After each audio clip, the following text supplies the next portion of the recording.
Welcome, and thank you for standing by. At this time, all participants are in a listen-only mode. Today's conference is being recorded. If you have any objections, you may disconnect at this time. Now, I will turn the meeting over to Olympia McNerney, IBM's Global Head of Investor Relations.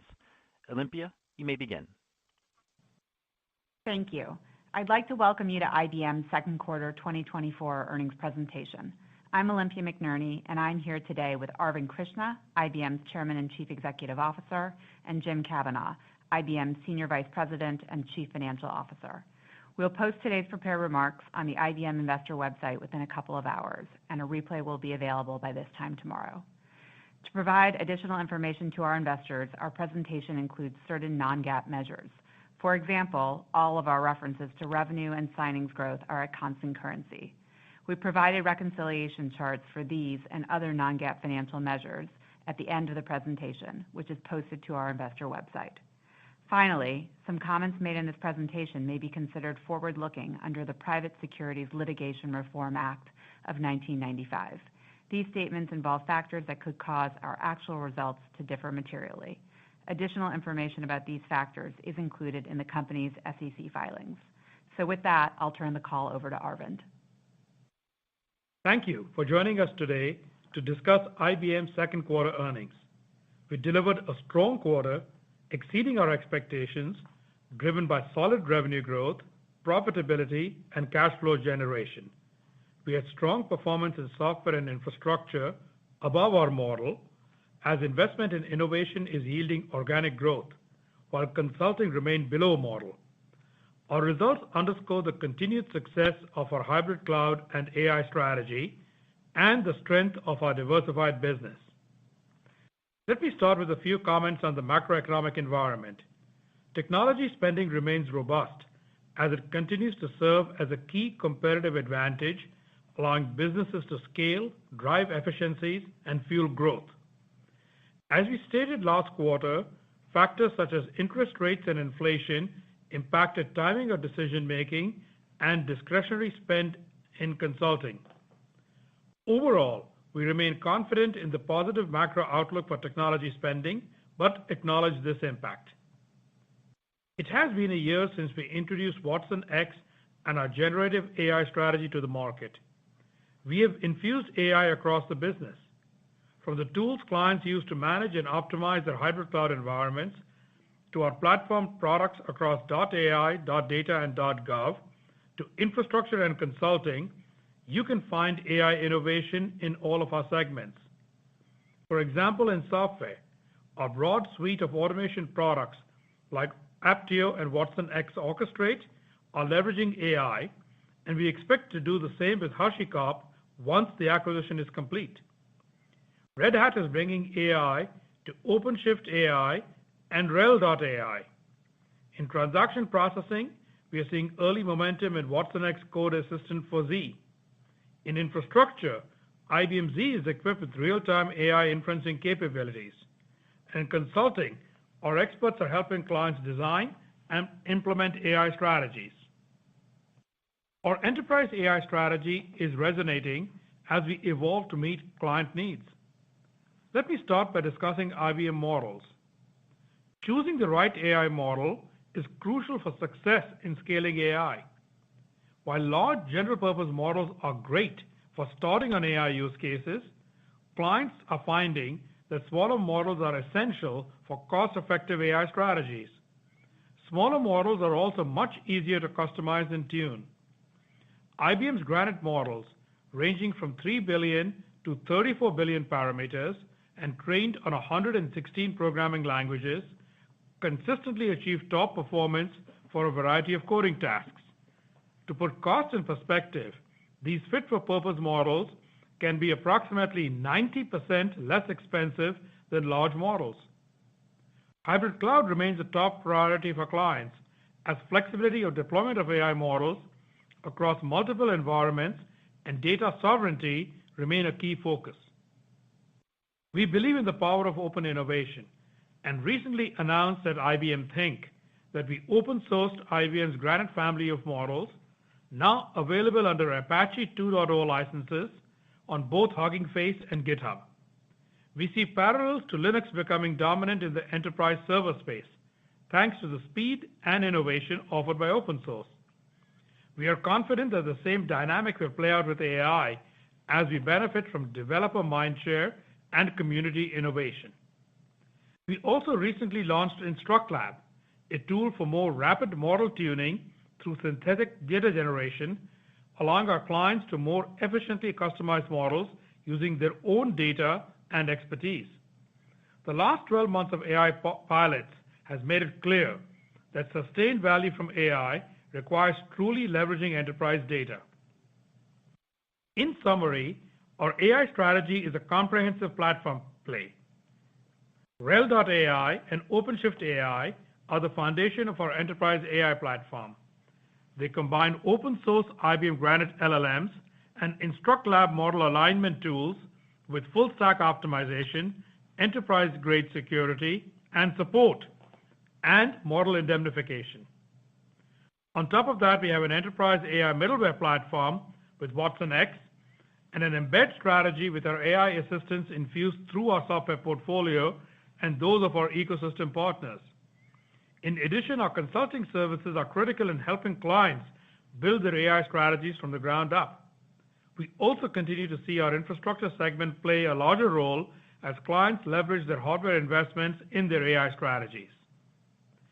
Our book of business related to generative AI now stands at greater than $2 billion inception to date. The mix is roughly 1/4 software and 3/4 consulting signings. We believe these strong results highlight our momentum and traction with clients. Our early leadership positions us for long-term success and this transformational technology, which is still in the initial stages of adoption. As clients build out AI strategies, the IT landscape is becoming increasingly complex. Labor demographic shifts further emphasize the importance of optimizing IT spend and automating business processes. We continue to innovate and invest and have created a leading automation portfolio to capture this opportunity, which you can see in our results. This includes Apptio for cost management, capabilities for observability and resource management, and with the announced acquisition of HashiCorp, the automation of cloud infrastructure. The powerful combination of Red Hat's Ansible and Terraform will simplify provisioning and configuration of applications across hybrid cloud environments. The latest addition to this portfolio is IBM Concert, also announced at Think, a Gen AI-powered tool which helps clients get end-to-end visibility across business applications. We also recently completed the acquisition of the StreamSets and WebMethods assets from Software AG. This acquisition brings together leading capabilities in integration, API management, and data ingestion. Let me now spend a minute on the continued strength we are seeing in infrastructure. IBM Z, our mainframe solution, is an integral part of our clients' hybrid cloud environments, driving their most secure and mission-critical workloads.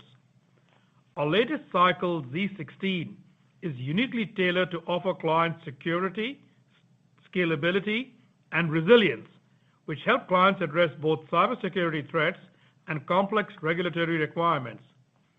Z16's Stellum processor is a unique differentiator, driving real-time, inline AI inferencing at unprecedented speed and scale for applications like real-time fraud detection. Our storage offerings are also benefiting from generative AI as clients address data readiness and need high-speed access to massive volumes of unstructured data. We continue to invest in innovation and make great progress in emerging technology like quantum computing.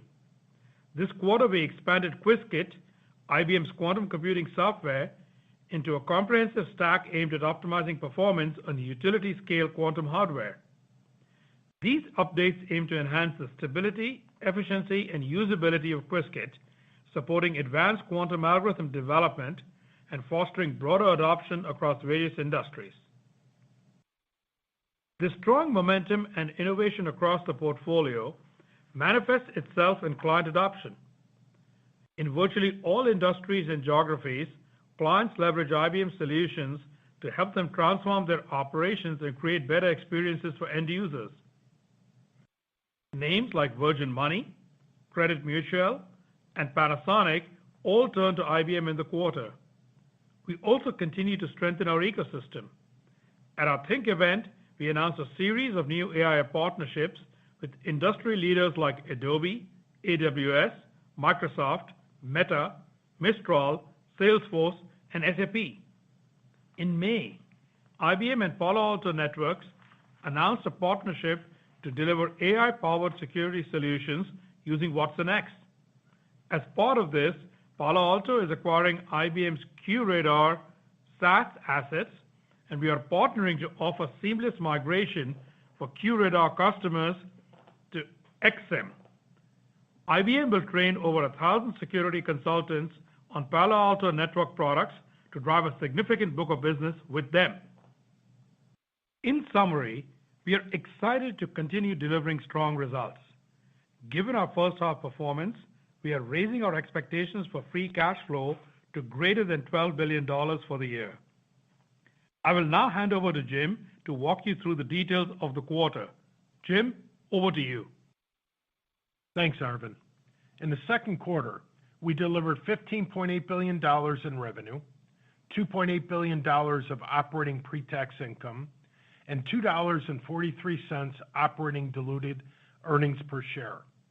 Our 4% revenue growth at constant currency, combined with greater than 200 basis points of operating pre-tax margin expansion, drove 17% operating pre-tax income growth and 11% operating diluted earnings per share growth, highlighting our strong execution.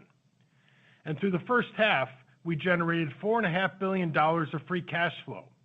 Our free cash flow generation is the strongest first half level we have reported in many years. We are pleased with these results, exceeding our expectations for revenue, profitability, free cash flow, and earnings per share. Revenue growth was led by software and infrastructure. It is clear that our investments in innovation are yielding results and driving strong organic growth across these segments. Software grew by 8%, with solid growth across hybrid platform and solutions and transaction processing, and strong transactional performance. Infrastructure had great performance, up 3%, delivering growth across IBM Z and distributed infrastructure. Consulting was up 2% and continued to be impacted by a pullback in discretionary spending. Looking at our profit metrics, we expanded operating gross margin by 190 basis points and operating pre-tax margin by 220 basis points over the last year, inclusive of about a 30 basis point currency headwind to pre-tax margin. Margin expansion was driven by our operating leverage, product mix, and ongoing productivity initiatives. Driving productivity is core to our operating and financial model. This includes enabling a higher value workforce through automation and AI, streamlining our supply chain, aligning our teams by workflow, and reducing our real estate footprint. These actions allowed for continuing investment in innovation, with R&D up 9% in the first half. This includes investments in both AI and hybrid cloud, as well as infrastructure ahead of our NYSE program in 2025, which we expect to accelerate our organic growth profile over time. Our results this quarter reflect broad-based growth and the strength in the fundamentals of our business, with revenue up about $300 million, operating pre-tax income up about $400 million, adjusted EBITDA up more than $350 million, and free cash flow up about $500 million. For the first half, we generated $4.5 billion of free cash flow, up $1.1 billion year over year. The largest driver of this first half growth comes from adjusted EBITDA, up about $550 million year over year, and timing of CapEx. We are a few points ahead of our two-year average attainment levels through the first half. In terms of cash uses, we returned $3.1 billion to shareholders in the first half in the form of dividends. From a balance sheet perspective, we have a very strong liquidity position with cash of $16 billion, up $2.5 billion since year-end 2023. Our debt balance at the end of the second quarter was flat, with year-end 2023 at $56.5 billion, including $11.1 billion from our financing business. Putting this all together, our business fundamentals remain solid with continued revenue growth, margin expansion, cash generation, and a strong balance sheet with financial flexibility to support our business. Turning to the segments, software revenue growth accelerated to 8% this quarter. Both hybrid platform and solutions and transaction processing grew as clients leveraged the capabilities of our AI and hybrid cloud platforms. This performance reflects the investments we've been making in software, both organically, which drove more than 6 points of the growth, as well as acquisitions. As mentioned in January, the software revenue growth drivers for the year include Red Hat growth, the combination of innovation, recurring revenue, and transaction processing, as well as acquisitions. Let me spend a minute on each of these elements. In Red Hat, annual bookings growth accelerated to over 20% this quarter. Within that performance, OpenShift annual bookings were up over 40%, and RHEL and Ansible growth was double-digit. The strength reflects the demand for our hybrid cloud solutions, including app modernization, management automation, generative AI, and virtualization. In a subscription-based business, the majority of revenue is under contract for the next 2 quarters. Think of it as our CRPO for the next 6 months. This metric is growing in the mid-teens and accelerating more than 5 points versus the first half of the year. We continue to bring new innovation to our portfolio, and it's contributing nicely to our software performance. Our new innovation includes generative AI offerings like watsonx, our AI middleware, watsonx Assistants, the recently announced IBM Concert, and others which contributed about $500 million to our AI book of business inception to date. And we delivered good growth across our recurring revenue base, which is about 80% of the annual software revenue. This is evident in hybrid platform and solutions, where our ARR is now $14.1 billion and up 9% since last year. Transaction processing delivered 13% revenue growth. This performance demonstrates the innovation and value of our mission-critical hardware stack across IBM Z, Power, and Storage. The combination of growing demand for capacity, good client renewals, and strong large deal performance fueled our results.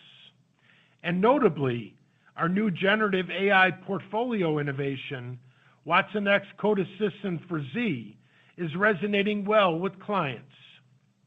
Together, these dynamics contributed to both recurring and transactional software revenue growth again this quarter. Revenue performance this quarter also benefited from our focused M&A strategy, including synergies realized across the portfolio. This included the recent Apptio acquisition.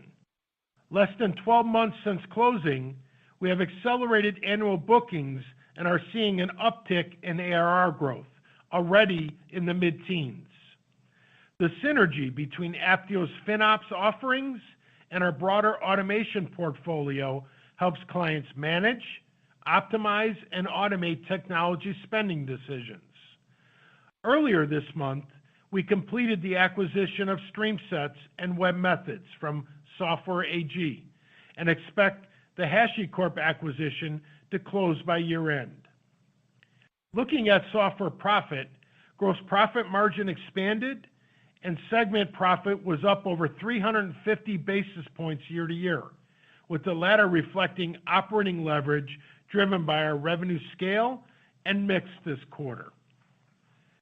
Our consulting revenue was up 2%, consistent with last quarter and largely reflecting organic growth.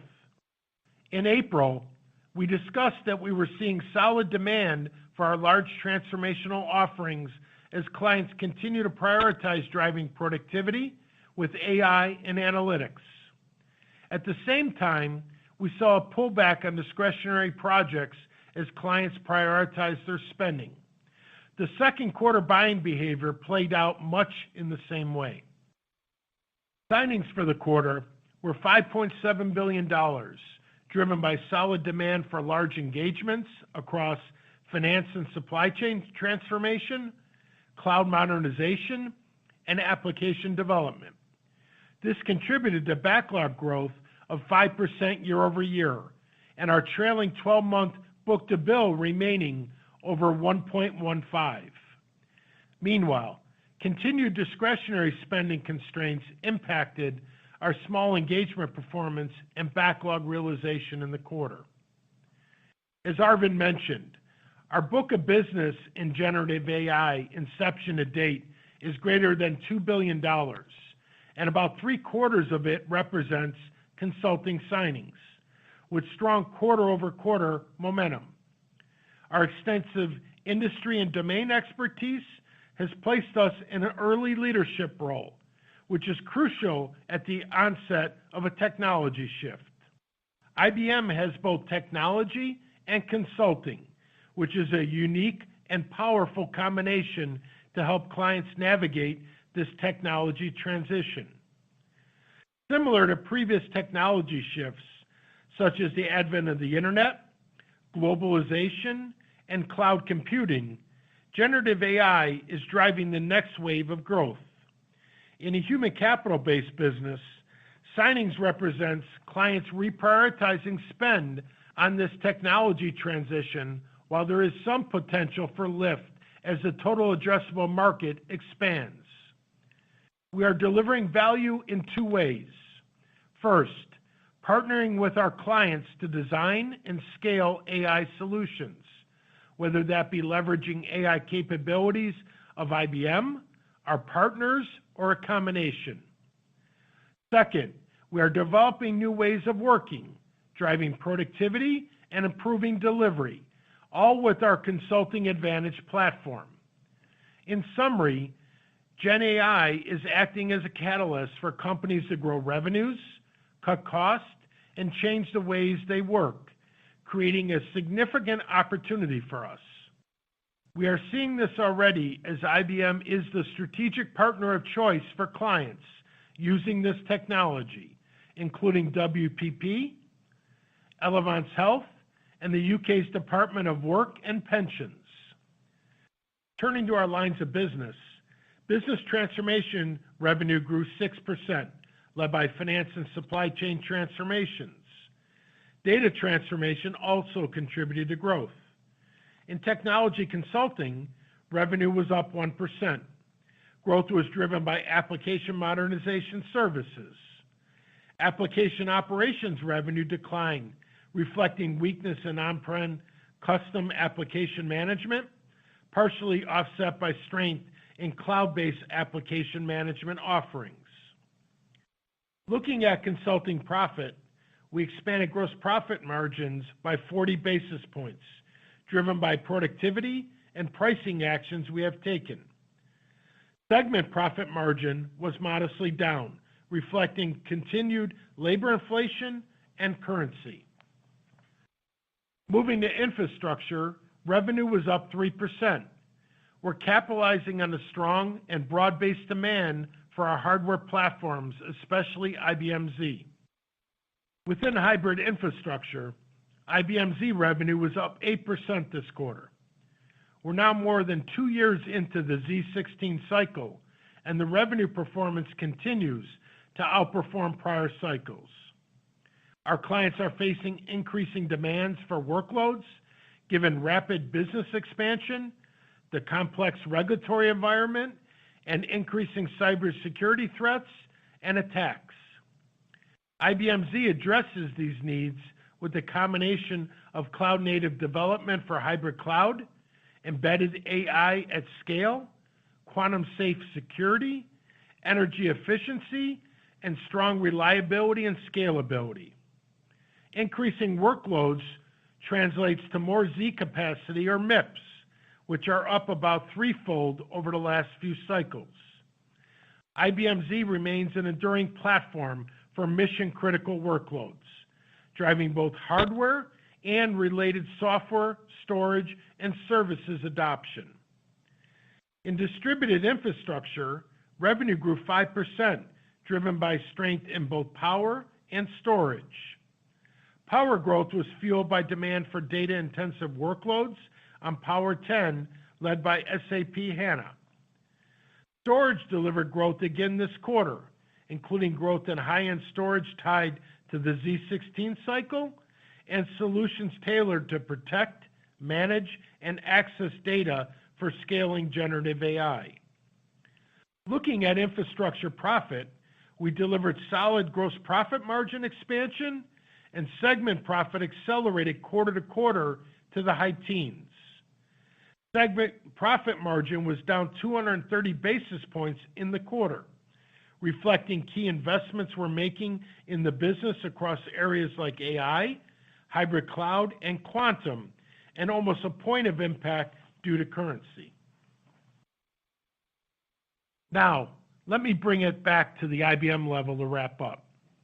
We feel good about our performance in the first half, with revenue growth reflecting the investments we've been making, both organically as well as acquisitions. Our focus on execution and the strength in the fundamentals of our business resulted in strong performance in the quarter across revenue, margin expansion, and growth in profitability and earnings. Looking to the full year 2024, we are holding our view on revenue. We see full year constant currency revenue growth in line with our mid-single-digit model, still prudently at the low end. For free cash flow, given the strength in our performance in the first half, we feel confident in raising our expectations to greater than $12 billion, driven primarily by growth in adjusted EBITDA. This also includes a modest contribution resulting from the Palo Alto QRadar transaction, largely offset by related structural actions to address stranded costs. We continue to expect the QRadar transaction to close by the end of the third quarter.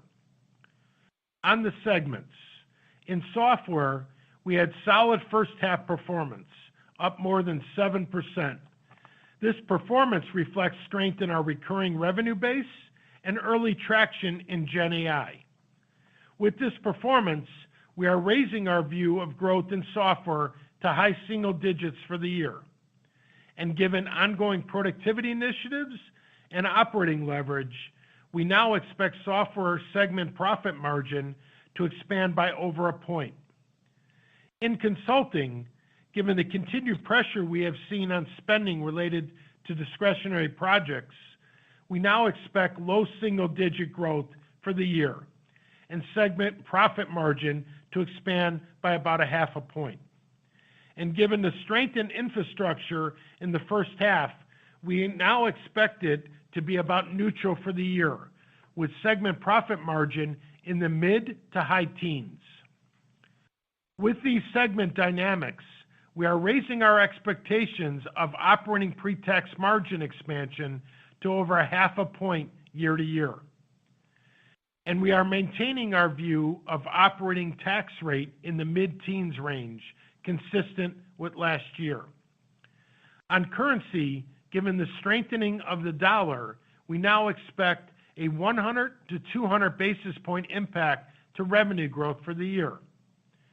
For the third quarter, we see revenue growth consistent with the full year. For profit, we expect our net income skew through the third quarter to remain a couple points ahead of the prior year, driven by the strength of our business. And again, we expect the gain of the Palo Alto QRadar transaction will be offset by related structural actions to address stranded costs. In closing, we are pleased with our performance this quarter and for the first half, driving confidence in our updated expectations. We are positioned to grow revenue, expand operating profit, and grow free cash flow for the year. Arvind and I are now happy to take your questions. Olympia, let's get started. Thank you, Jim. Before we begin the Q&A, I'd like to mention a couple of items. First, supplemental information is provided at the end of the presentation. And then second, as always, I'd ask you to refrain from multi-part questions. Operator, let's please open it up for questions. Thank you. At this time, we'll begin the question and answer session of the conference. If you would like to ask a question, please press star one on your telephone keypad. A confirmation tone will indicate that your line is in the question queue. You may press star two if you would like to remove your question from the queue. For participants using speaker equipment, it may be necessary to pick up your handset before pressing the star keys.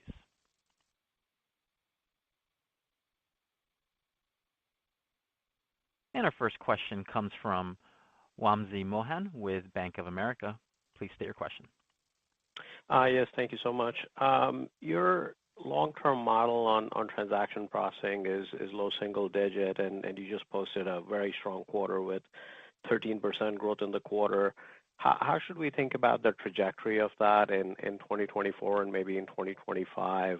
I know, Jim, you noted a few different things, including solid client renewals and some strong large deal performance. Was there anything very episodic or unusually large within that mix as well? Thank you so much.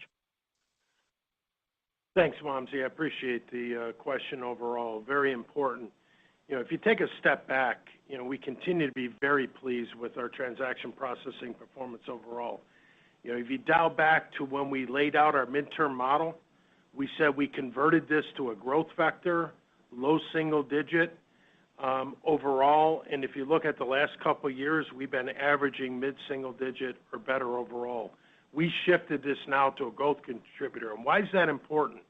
One, high source of profit and cash, the fund investment flexibility, and two, it provides a very solid incumbency base for the IBM or multiplier effect. But if you take a look at it, we are capitalizing on the strength that we've seen over the last three programs of our mainframe cycle. It's really instantiating the enduring value of that platform.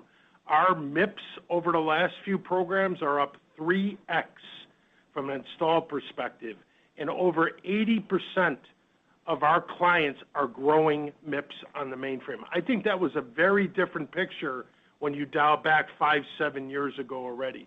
So we've taken that portfolio, we've invested now significantly, which I'll come to around watsonx Code Assistant for Z, but we've taken that from a down mid-single digit portfolio to now capitalizing on the stack economics of our mainframe execution and moved that to a low single digit. Now for the year, as you heard, we are taking up our guidance, just given the strength of first half, to mid-single digit. When you get into 2025, we'll talk about our guidance going forward, but we feel very confident that we can continue growing this, and that's why we're investing in bringing out new capabilities like watsonx Code Assistant for Z, which is resonating extremely well. Operator, let's take the next question. Our next question comes from Tony Sacconaghi with Bernstein. Yes, thank you for taking the question. I'm wondering, maybe you can discuss how you think about AI signings and whether you believe they're really incremental or just a shift in client spending.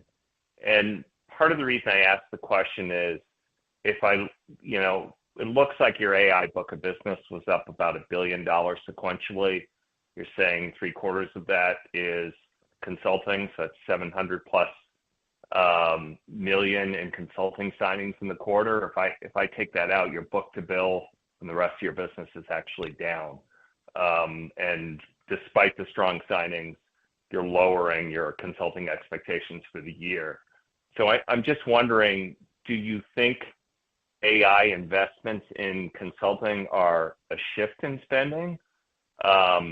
Or do you think they're accretive, or do you actually think they could even be cannibalistic to consulting spend and more broadly IT spend?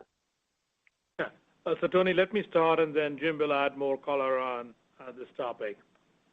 First, it's a great question, and you laid out some of the dynamics that were going on in there.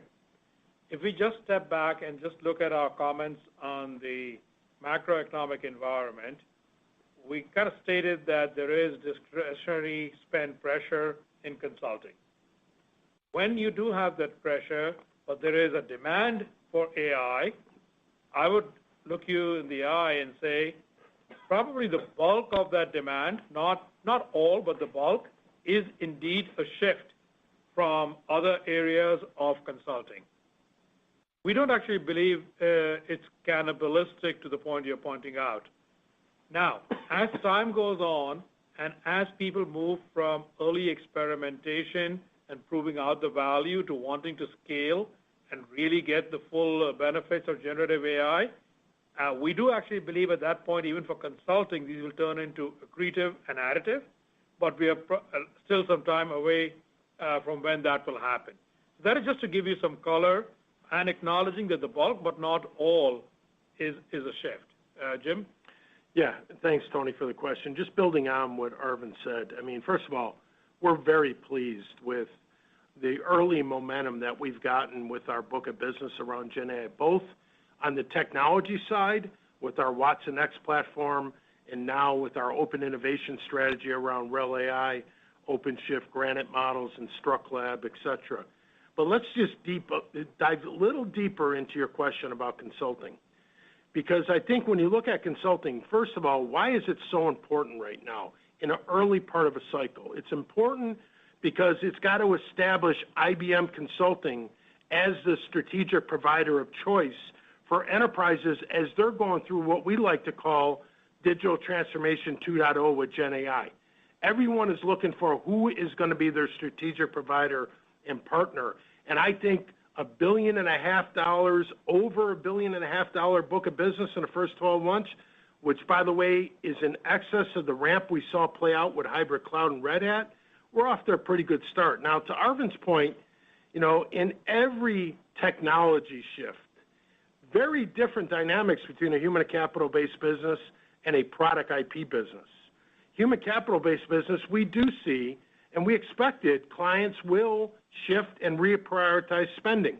They're doing that now as they're driving large enterprise transformation projects, which is what our portfolio has been able to capture, and that's why you see nice acceleration and growth in our backlog, up healthy at 5%. But to Arvind's point, we do think once you get through the early cycle, this is a incremental expansion of TAM that drives a long-tail growth vector over time that has multiplier opportunities for us. So when you look at our consulting book of business, let's dive into the subsegments. You see business transformation services, which a lot of the Gen AI plays out to early right now. That is, how do you transform the way you operate, HR, finance, supply chain? We've doubled and accelerated our growth quarter to quarter. What you're seeing is a reprioritization and dynamic spending decisions by clients because our AO, where we have a lot of short-term discretionary staff augmentation work, there's a lot of trade-offs between those two. So it's important for us strategically with our client base, but I think you see how it plays out. Now, just to wrap up the full picture, software, I think, is fundamentally different. Our software book of business now, $500 million through the first 12 months. I think inception to date right now, we're about 2/3 subscription, SaaS, 1/3 perpetual. I think that's contributing nicely, about a point of growth. And by the way, that's one of the two components of why we took our software up for the year. So I think that's predominantly all lift. Operator, let's take the next question. Our next question comes from Amit Daryanani with Evercore ISI. Yep. Thanks for taking my question. I guess, My question is really on the consulting side, and when I think about this business growing low single digits for 24, if I take out some of the M&A contribution, also some of the revenues from the AI book of business that you have at $1.5 billion, is it fair to think that maybe the non-AI consulting piece actually gets worse in H2 versus H1 for you? If you just talk about the puts and takes on the back half consulting expectations versus front half, that would be really helpful. And then, I'm curious, as you talk to your customers, what is your sense on the duration of this weakness in consulting, and when do you think it starts to come back? Thank you. Hi. So, Amit, let me just start and maybe address the second part of your question first, and then. I actually do not believe there's any secular macro trend around weakness. I think that this is temporal, based on a number of factors we have. The geopolitical uncertainty has gone longer than most people expected, and that weighs into people's heads about what that might happen, and specifically the war in Europe as well as the war in the Middle East. Second, inflation has gone longer than people expected, which has the unfortunate consequence of higher interest rates, and that begins to bear on people. If I look at those two all together, and that then at the moment you have higher interest rates and inflation, you have wage inflation, which does impact the bottom line of our clients. You put all of that into perspective, and is this going to go on for another 6 months? Likely. Is it going to go on for another year? I'm not so sure, but we got to get through the second half to be able to go there. So that is why we are optimistic about the medium and long-term vector on consulting.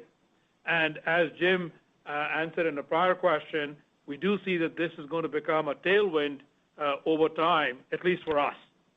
Now, in the short term, for the next 6 months, we do think it holds up a little bit. In terms of answering the specifics and sort of decomposing some of the numbers that you laid out in the first part of your question, I'm going to turn that over to Jim. Yeah, thanks, Arvind, and thanks, Amit, for the question overall. Let's put this in perspective, right? You go back 90 days ago. How did we see the year kind of playing out with consulting? We said at that point in time we had backlog growing nicely, mid-single digit, albeit we did talk about durations going up because large-scale transformations were really where the spend was moving to. But we had a solid book-to-bill trailing 12 months over 1.15. We had Gen AI momentum that was going to continue throughout the year early in the cycle. We had strategic partnerships, Red Hat growth profile, and we had future acquisitions as we're going to continue to be opportunistic around our M&A criteria and the synergistic value of how consulting plays to our portfolio. If you look right now, 90 days later, as we look to the second half, many of those are still playing out. You got Gen AI, which arguably we're above our own expectations right now, doubling, by the way, in consulting. Our Gen AI book of business quarter to quarter, strategic partnerships, especially hyperscalers, Red Hat, still growing nicely. What you're seeing, at the end of the day, those are large-scale transformations, lower yield. That's why Arvind and I are saying these are longer-term growth vectors and tails that will play out into 25, 26, and beyond as we get that strategic provider of choice. But in the interim, what you're seeing is that spending reprioritization around short-term discretionary that I think everyone in the industry is talking about. We're all dealing with this. The key is we have to win that strategic provider of choice in Gen AI. And I would argue we're off to a great start. You look at competitor numbers overall, we got over $1.5 billion book of business, doubling quarter to quarter right now. I think we're in pretty good shape. That's what we're focused on because that will provide the future revenue multiplier effect as we move forward. Operator, let's take the next question. Our next question comes from Jim Schneider with Goldman Sachs. Thanks for taking my question. Maybe if I could just ask on a different topic for a second, can we maybe talk about the environment you see right now for M&A and your intention to continue to drive through acquisitions? And do you believe you have sufficient scale in open source and DevOps software in particular? And can you maybe comment on the attractiveness of multiples in the public market today relative to the private market? Hey, Jim, a great question, and thank you for asking this. Look, on overall M&A, I just want to begin with that our strategy has not changed. We are disciplined and we are focused. By focused, I mean we stick to the areas that we are investing in, hybrid cloud and artificial intelligence. And by discipline, I mean it has to be not just aligned to our strategy, but we expect synergy from the acquisition, especially the multiples are higher, as you pointed out, and it has to be accretive to free cash flow. If it's larger, definitely within 2 years at the outer end of the range. So having said that, if I look at it right now, we have HashiCorp out there, so we got to get through that. We expect that to happen in the second half of this year. We just finished StreamSets and WebMethods, and we've done a couple of smaller ones in the consulting space and in other technology tuck-ins. All right. What do we see going into the space? Our valuation's rich. They're reasonably rich. They're not outrageous, I would say, like they had become in parts of late 2020 and 2021. So I would say that they're more reasonable than then, but they're richer than they were about 18 months ago. There are different dynamics in both the public and the private markets. Public markets are quite variable. I mean, as we can see, some of the multiples, and if you look at multiple to revenue, which is not a great metric, let me just acknowledge that, but it is one that's out there. If you look at 6, 7, 8, maybe 9 or 10 times, we can see our way there for a large deal, as long as we have sufficient synergy. Now, for very small deals, that's not even a fair multiple. Very small deals are all about technology and people. In the private markets, we were very pleased with what we got done on StreamSets and WebMethods. I would call that a private market deal, not a public market deal. And there, I think it all depends upon what's the property, what is its growth profile, what is the attractiveness of it to the seller versus the buyer, in this case, us. All of that play into those multiples. I do expect that on the private side, valuations will be slightly less, but then the risk of going public or some other exit is also taken away. And in some sense, you get a discount for taking that risk off the table. For people who are venture-backed, that's different. They're looking at IPO versus a strategic exit, and those are different multiples. But putting all of that together, we remain in the market. M&A is an important part of our growth methodology. We maintain a strong balance sheet for that purpose, and we've kind of been clear of that. All that said, this year we got a big one coming, so we want to wait and get that done, because part of the discipline is also making sure that we kind of digest them at the right rate and pace and put them into our global go-to-market distribution engine. Operator, let's take the next question. Our next question comes from Ben Reitzes with Melius Research. Please state your question. Yeah, hey, thank you. Appreciate it. Jim, I wanted to, and Arvind, I wanted to see, if it sounds like the margin progress is sustainable for the year. So while I appreciate that you guide the free cash flow and you've raised it a little bit, do you anticipate us being able to flow through the 25 cents of upside on the EPS line? Does that mean earnings is sustainable in the back half? And then I was just wondering if you have any more info on HashiCorp. In terms of the revenue contribution, Street was looking for about $750 in revenue next year, and on the dilution, there's should be a loss of around 30 cents in interest income. So just wondering if you have any further views on the net effect to 2025 on that deal. Thanks so much, guys. Hey, Ben, thank you. Appreciate it. Very good question overall. But let's take a step back on your first part of the question around free cash flow. Yes, we're very pleased with the start of the year. Free cash flow, $4.5 billion, up $1.1 billion year to year, 4 points above historical attainment. It's our largest first half free cash flow generation as far back as I can go and count. So we're off to a pretty good start, and that gives us the confidence overall of how we're positioning second half. But the second half and why we took the guidance up is entirely driven by the strength of the fundamentals of our business and flowing through the adjusted EBITDA overachievement. So read that, although we don't guide on EPS, the strong overachievement of the 25 cents of EPS, we're flowing that through to adjusted EBITDA, and that flows through to our guide take up on free cash flow.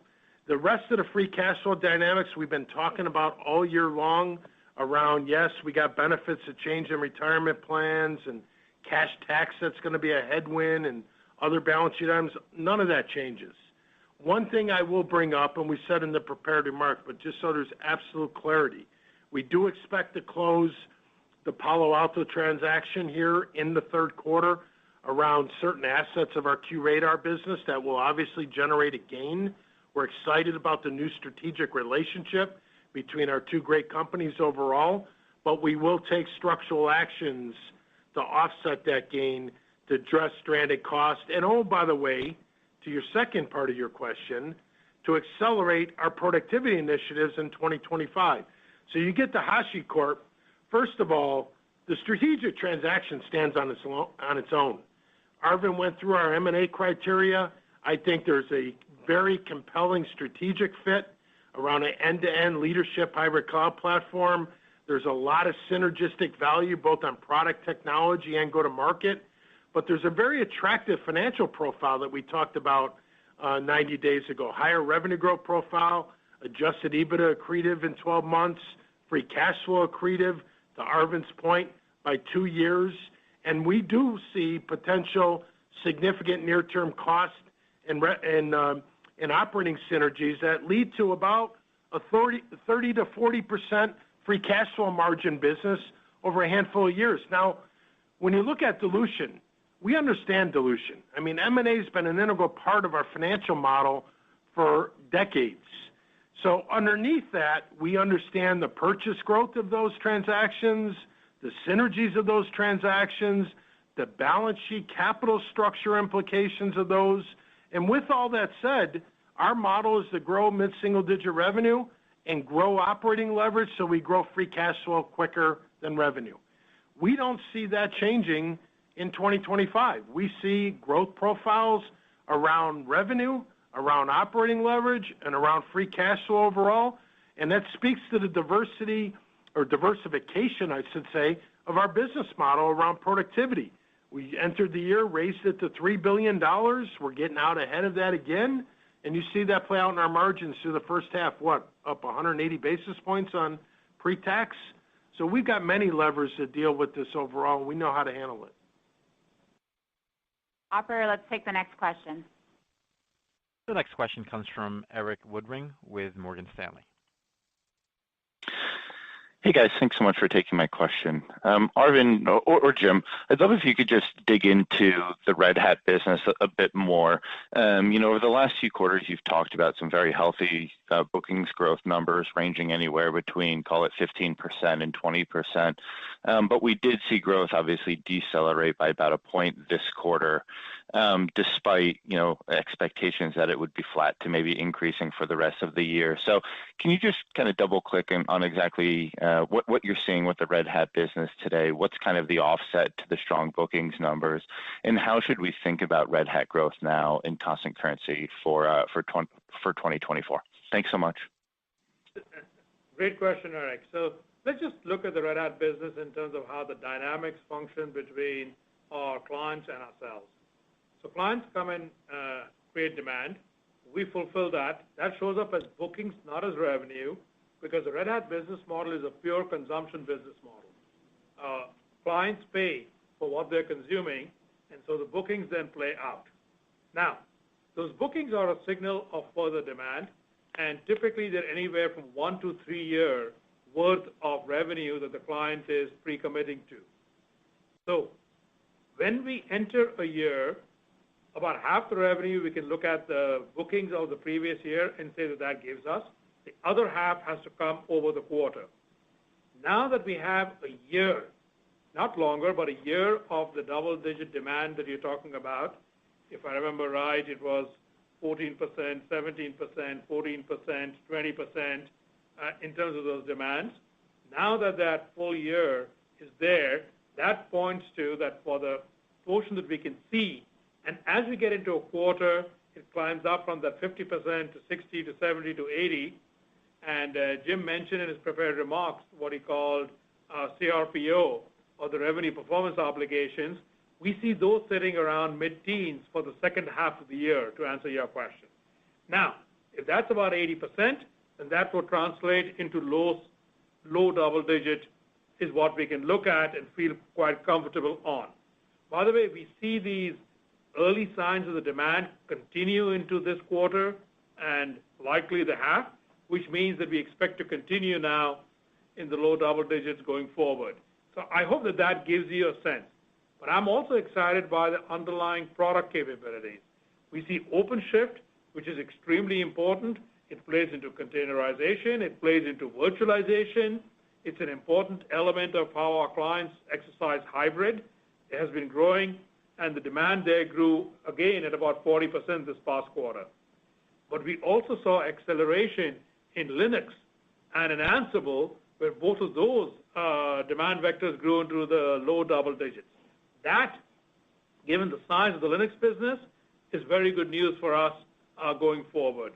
So I hope that gives you some color on those pieces. And a vector that we have not talked about that will play, but probably into 25 and 26, we are very excited by our two open source AI projects inside the Red Hat business, RHEL AI, as well as OpenShift AI. And as people begin to deploy at scale, but not only on public cloud, but also on premise, leveraging their hybrid environments, we expect that both of those will also contribute into the Red Hat business, but that will take more time. Operator, let's take one last question. Thank you. Our next question comes from Matt Swanson with RBC Capital Markets. Thank you. Yeah, Arvind, if we could pick up right where you left off there, can you just give us a little more color on the decision to open up the Granite models and the code base, and then really kind of what you're seeing in the market that makes you feel like taking maybe a more developer-focused approach to those, I think as you put it, fit-for-purpose models is the right long-term strategy? So Matt, thank you for asking that question. And there was actually a question on developers before also, so I'm sorry we didn't get to it fully. We'll get to it now in this question. Look, the whole question comes down to there was a thesis out there about a year and a half ago that maybe one, maybe two extremely large models are going to run away with the bulk of the market share. We always felt that was both technically and economically infeasible. And I'll describe why. If you run an extremely large model on public clouds, the model by its nature is going to be expensive because a very large model needs a lot more compute, a lot more network, a lot more storage, a lot more memory. And we can see some of those dynamics play out. If you can drop the model size, you can drop all of that by 90%. I would actually tell you 99% reduction in the compute and memory and network costs, but let's call it 90 just for the sake of argument. So if you are running like one of our clients was describing to me, they run a couple of billion transactions through their internal systems each day. If they had to go service those out to a large public cloud, the bill per day would have come back to be a couple of $100 million. You multiply that by 250, that's kind of an infeasible cost. If you can drop it by 90%, you're now bringing it down to the $10 to $20 million a day. If you can actually run it using some of our Red Hat technologies on premise, you can drop it by another 50%. You're now talking 5 to 10. For what it can do, that is a very attractive proposition. So now getting back to the models. If you have no idea what you're going to do, if you have no idea what you might be looking for, you go to a very large model because it contains all the possible elements. If you have a sense of what you need to do, I need to summarize emails. You need an English language model if you're sitting here in the United States. If you're going to go change your Java or C++ or Python programmers to be more productive, you don't need a model that can write poetry and draw images. You need a model that understands programming languages. So we are very, very proud of what our team has done. We can produce models that can do these things.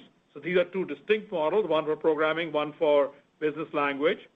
They are 1/10 or less than that of the size of the extremely large models, but you can look on the leaderboards, they perform quite as well as the largest models. So that is kind of what our strategy is. However, if our clients want other models, we are also happy to work with other models, and we have had that perspective. So why open source, since that was part of your question? Why open source is because often we find that clients want to increase the model's efficacy by adding their own unique language. People might want to write emails in a certain way. They might want to program in a certain way. They like comments in a certain style. I call that refining the model. We have a technique called InstructLab, but then clients get concerned. Wait, if I add my data, I don't want to give that away and back into a more public format. Can I keep that to myself? So open sourcing our models under the Apache license gives our clients the freedom that what they add onto our underlying open model, they can keep to themselves. Now, to the developer point, putting all of that machinery into Red Hat Linux now gives us an avenue to open it up to developers that they can go experiment and play. By the way, I would turn around and tell you that for a developer who's not running production, who's just playing with things, like how people do it, on a MacBook, you can begin to play around with models that are in the low tens of billions of parameters. That's a massive market that opens up. They get the freedom and flexibility that they don't have to give it back to us unless they want to.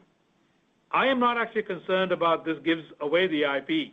As we have found through, whether it's Red Hat Linux or whether other people have found through Mongo or other people have found through Hadoop, enterprises do look for, and the last few days have certainly shown us, people look for patching, people look for security, people look for backward compatibility. There's a lot of enterprise reasons why people will still do business with us, but the open source nature of what you asked, and I'm so glad you did, allows us to expand that market into the millions of developers who do run Linux on their home machines or their corporate machines or their laptops, and they can go experiment, add their innovation, and either give it back to the community or actually reserve it for their enterprise. So that's how we kind of tap into the whole developer ecosystem. So let me now wrap up the call. In the second quarter of 2024, we executed on our strategy to deliver revenue growth and cash generation. We saw strong performance across our portfolio. We're excited about our early traction in generative AI. We look forward to sharing our progress with you as we move through the rest of the year. Thank you all. Thank you, Arvind. Operator, let me turn it back to you to close out the call. Thank you for participating on today's call. The conference has now ended. You may disconnect.